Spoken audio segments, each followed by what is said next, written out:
Hey guys, Matt Allen here. What I want to talk to you about tonight is the last video in the series on night fishing.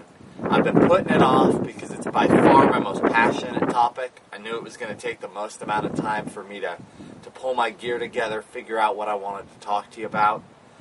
We're going to talk about jig fishing at night. Basically, when it comes down to jig fishing at night, I'm doing one of three things. We're going to talk about all three of them. I'm going to fish California swim jig, a jig with a beaver type trailer, a plastic trailer, but on my boat it's a beaver. It's the only one I use, honestly. And jig and pork. These are the three things I throw at night when it comes to jig fishing. By far my most heavily used bait at night is the jig. Almost my most heavily used bait ever. I fish a jig just about every time I'm on the water. If not every time I'm on the water, I've at least got one or two tied on. So when it comes to fishing these jigs, we're going to break it down and talk about all three of these. Let's go ahead and I'm actually going to keep these on right out here. Let's talk about that California swim jig. Now when I talked about it in the past, it was just the no-jack flippin jig, and I was finding ways to swim it. As you guys know, we were now prototyping the California swim jig. I'm really excited that you've got it in your hands this year because now you guys get to fish exactly what I'm fishing. I keep them simple. Just like I do everything else, you're going to fish two basic colors. Something really light, something really dark. The details of which one you choose, honestly, they don't matter. When it comes to night fishing, this is Tactical Chartreuse Shad. I also use crappie a lot. RoboWorm Easy Shad Trailer. This is the Sexy Shad color. They've got a couple others that'll work great. You just want a solid color. You don't want something too transparent because the fish, they're trying to pick out that profile. The more solid that color is, the better. As far as a darker one, Alabama Brim is one of my common ones, but you got a lot of different options there. And I think that's Purple Magic on that trailer. I'm not sure, but it's one of the darker trailers. Now as far as, and that's the Easy Shad, here's a package of them. As far as how to fish these things, you've heard me talk about how to fish an Easy Shad before if you've been on the website, and how to get this California swim jig to do what you want. But when it comes to night fishing, I basically have two retrieves. One is I throw it out. If I'm not fishing around weeds, I let it hit bottom. If I'm around weeds, obviously I stop it above the weeds. And then I just start that steady retrieve. And I actually fish them faster than a lot of people because I've had some people call me up and say, hey man, I started throwing that Easy Shad and California swim jig like you were talking about. That Easy Shad just seems a little too stiff. It's not really kicking. I tell everybody the same thing. You're going too slow. If you pick that speed up, you're going to get that perfect speed where that bait starts to pulsate, that tail really starts going and make that bait pulsate and move. That's your perfect speed. So those guys just aren't going quick enough. So chucking and winding, fishing it pretty fast. If those fish are up shallow and active, it's awesome. If the fish aren't up shallow and active, then it's time to slow down. And I should also add, I only use the 3/4 at night. Am I hurting myself in some situations? I guess it's a possibility, but I keep it simple. I don't want confusion on the boat. It's already dark, there's too many things going on. So 3/4 ounce all the time, so I always have consistent feel with my rod and my bait. So 3/4 ounce, I'm out there at night, the fish aren't up shallow, they're not active, what do? Fire that thing out, let it hit bottom, or if I'm fishing, let's say I'm fishing steep walls, I'll throw it right up to the bank and let it hit the rocks. And then I'll just pull it out and let it fall down a few feet and hit again. Pull it out, let it fall down a few feet, hit again. If I need to, I'll click it into free spool, let it swim straight down that wall. So it's coming out, I'm swimming it, it falls off the edge, free spools, hits. I swim it out, free spools, starts to go down again. That just slow, methodic, letting it swim down the rocks or swimming down the bluff all the way to the bottom. And they hit it hard while it's dropping. That's when they're going to bite it. I can't tell you how many times I click it into free spool, let it start to fall parallel to that wall, and they just hammer it. And I've got to click it into gear, then set the hook. Now, if you're fishing a flatter bottom, say you're fishing points or you're in a pond or something, there's not a lot of cover out there, fire it out there, let it hit bottom, and then just start that slow crawl. Just creeping it along. Now, when you're going that slow, the skirt's not doing a whole lot for you, so the easy shad is not as important on that slow crawl. If you've got other baits that you like, that you've got confidence in, maybe something that's a little bit fatter to help the bait stay upright on the bottom, that's okay. When you're fishing fast, you need that easy shad. But going slower, just right on the bottom, just creeping that thing along, and they smoke it. They hit it really hard. There's no question what's happened. That thing has caught more big fish for me. I love them. They're just unbelievable baits. Next, let's talk about fishing plastic trailers. This is a little bit more simple of a jig. Basic Arky style jig head typically is what I'm using if I'm fishing the plastic trailer. Dirty Jigs calls them the pitchin jig, and I'm not messing around, man.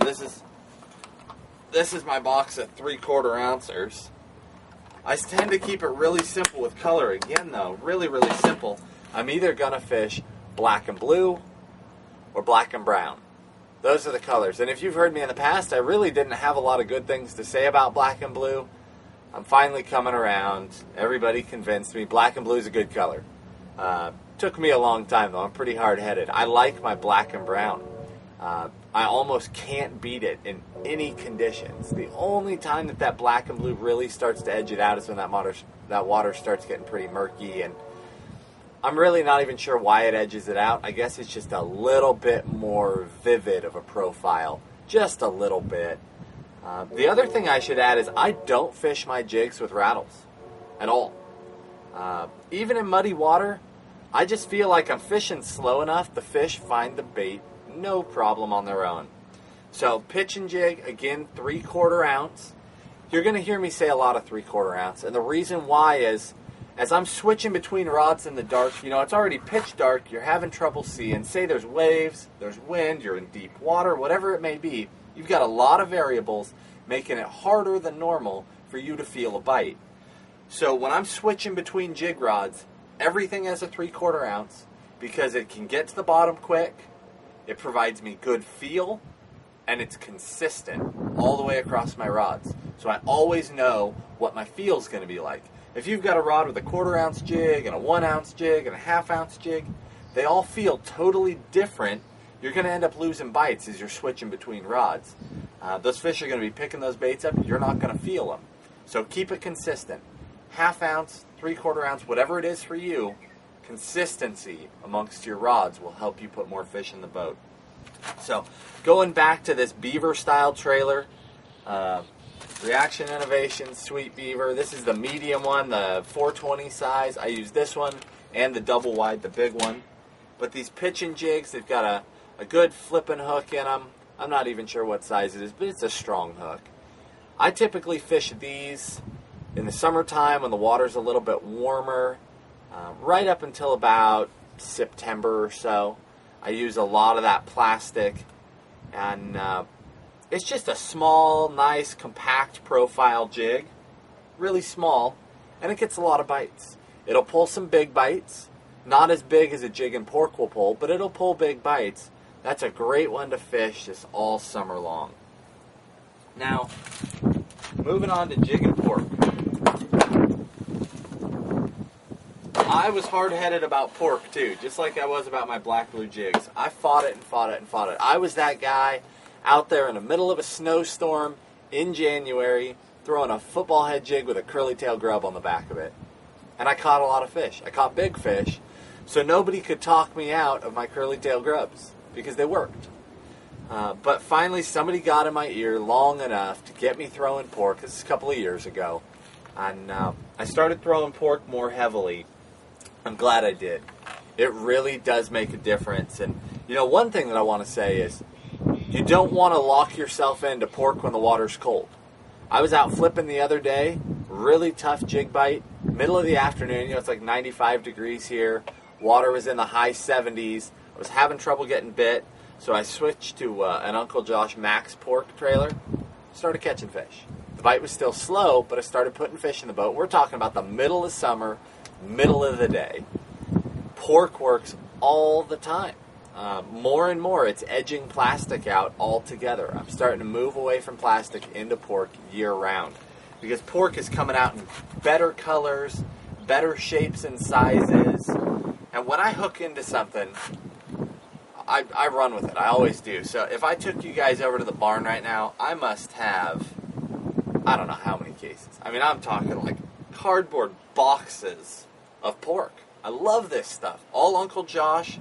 It's great product. It's consistent. It works. They cut the shapes I like. The Phantom Craws, Finesse Phantom Craw are my favorite shape because it's a crawdad profile. It's like a normal chunk. So it's, let me open one of these up. It's not some weird looking, straight leg thing behind my jig. That personally, that would mess up my confidence. But these things, tear this apart. It's a brand new package. This is an actual, you got claws, you got that crawdad profile. You hang that on the back of that jig,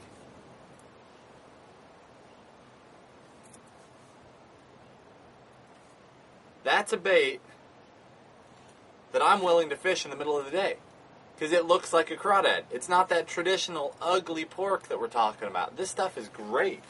So I've got a ton of confidence in these.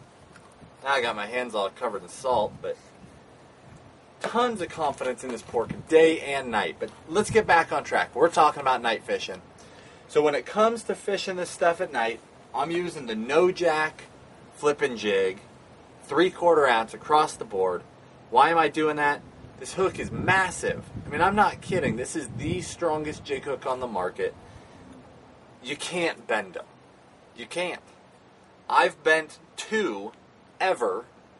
Both times I bent one, I was fishing 80-pound braid straight to the bait because I was flipping in heavy cover. I got stuck in a big log, and I got determined that I was going to use my boat to pull them out. So I cranked my trolling motor up to 100% and got to pulling. All I could do is just tip that point just enough to get them out. And that's pulling with a boat on 80-pound line. Fish are not going to straighten this hook out. And that's one of the keys to consistently catching big fish is to maximize your bites. It's hard enough to get a big bite. Don't use a light wire hook. Because what are you going to do if you put in all the time and the money and the effort to get a big bite and then they just straighten you out? You wasted your time. So, big heavy hook. For me, it's that 3/4 ounce no jack, black and blue, black and brown. And when I say black and brown, it's a color called molten craw. That's the one. I mean, if I opened up this jig box, you're going to see, there's as many of these that were those pitchin jigs. Almost all of them are molten craw. I can't beat it. Day and night, lake to lake, season to season, 95% of my big fish are on molten craw. That's all there is to it. They just flat eat this jig. Now, trailers. There's so many kinds of pork trailers out there, it's almost as bad as plastic trailers. So I was already telling you, that Phantom Craw. I'm using 2 at night. My big one is the Phantom Craw, the one you already saw. If I want a little bit more compact profile, then I use the Phantom Finesse Craw, but that comes in 2 forms. There's a regular Phantom Finesse Craw. Let me see if I've got one in here. I'm sure I do. Right there, the Phantom Finesse Craw. But that one is actually a little too small for night fishing. So that's when I switched to the Phantom Finesse Craw in the Max Pork. And the difference is, Max Pork is thick. I don't know if you can see this guy. You see how thick that is compared to the other one? Big, thick claws.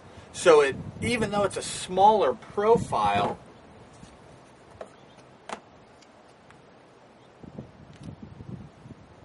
let me get this out of here.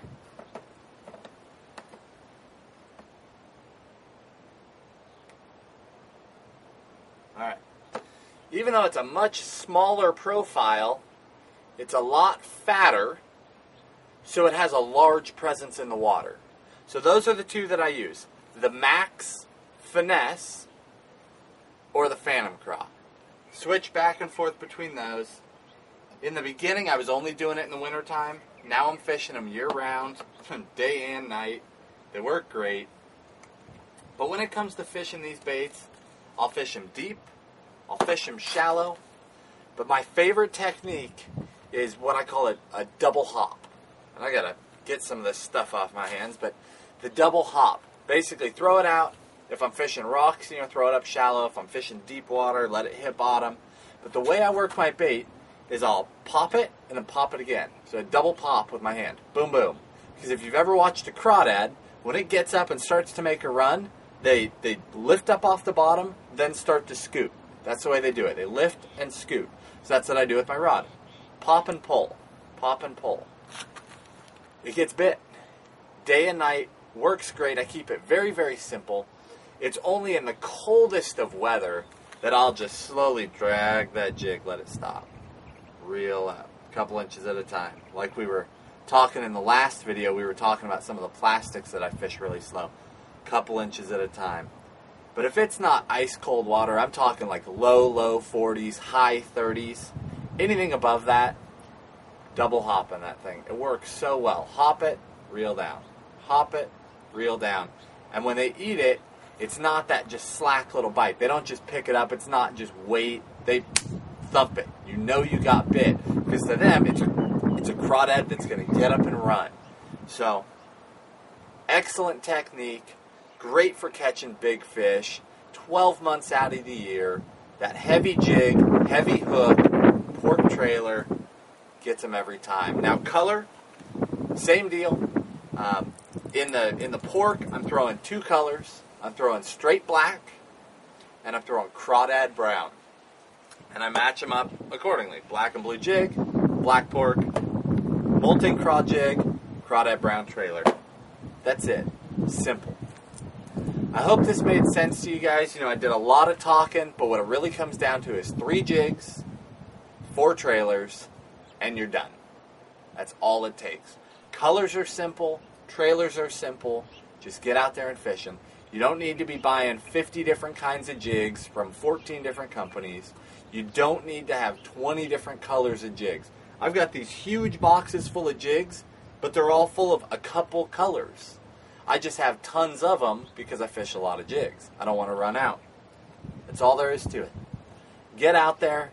Have a great time on the water. You're going to catch some big jig fish if you apply these techniques. We'll talk soon.